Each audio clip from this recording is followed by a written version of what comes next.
மன்மதனும் எழுத முடியாத சீதையின் அழகை அளித்த மிதிலையின் புகழைக் கூறி மூவரும் நகரினுள் புகுந்தனர். வணக்கம் அன்பு தமிழ்ச் சுடர்களே.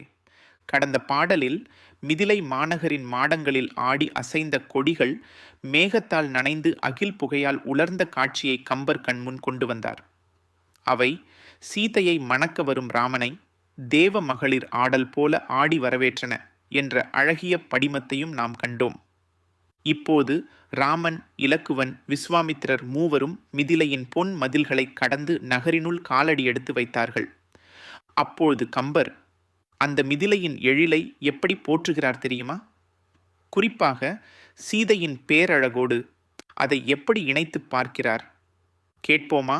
ஆதரித்து அமுதில் கோல் தோய்த்து அவயவம் அமைக்கும் தன்மையாது எனத் திகைக்கும் அல்லால் மதனர்க்கும் எழுத ஒண்ணாச்சீதையை தருதலாலே திருமகள் இருந்த செய்யபோது எனப் பொலிந்து தோன்றும் பொன்மதில் மிதிலை புக்கார்.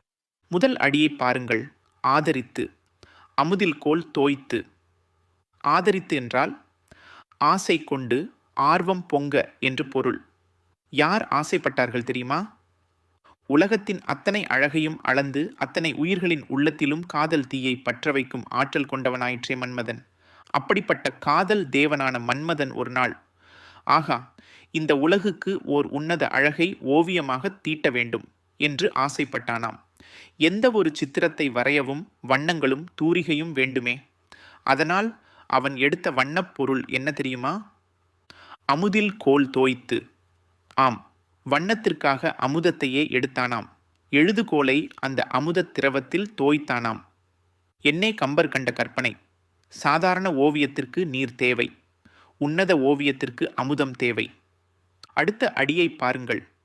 அவயவம் அமைக்கும் தன்மையாது எனத் திகைக்கும் அல்லால். அமுதத்தில் கோலை தோய்த்த மன்மதன் என்ன வரையப் போகிறான்? சீதையின் திருவுருவைத்தான். அந்த அழகு திருமேனியின் ஒவ்வொரு உறுப்பையும் வரையத் தொடங்கினான். ஆனால் என்ன ஆனது தெரியுமா? அவயவம் அமைக்கும் தன்மையாது.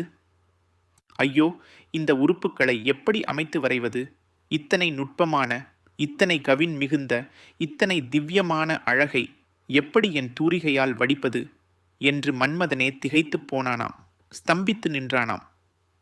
அவரை போன்றே அவளது மேனியை வார்த்தெடுக்க இந்த உலகத்தில் ஒரு கலைஞனும் இல்லை போலிருக்கிறதே என்று மன்மதனே வாய் பிளந்தானாம். அப்படிப்பட்ட பேரழகு. மூன்றாம் அடியை பாருங்கள். மதனர்க்கும் எழுத ஒண்ணா சீதையை தருதலாலே. மதனர்க்கும் எழுத ஒண்ணா சீதையை தருதலாலே.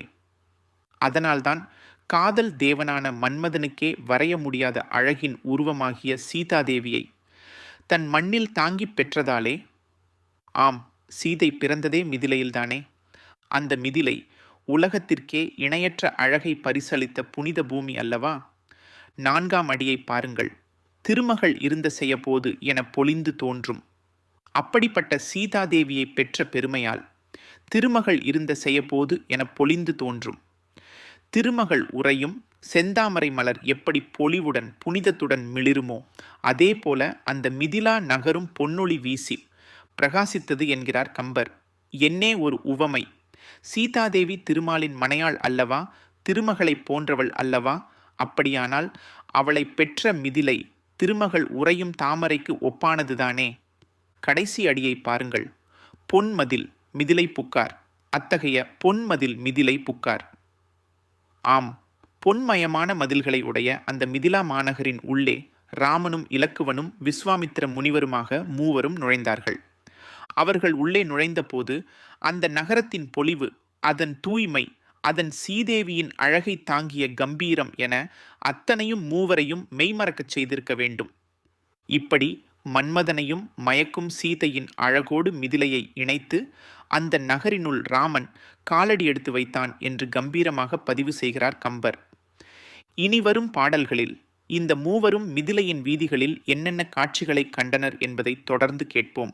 நன்றி.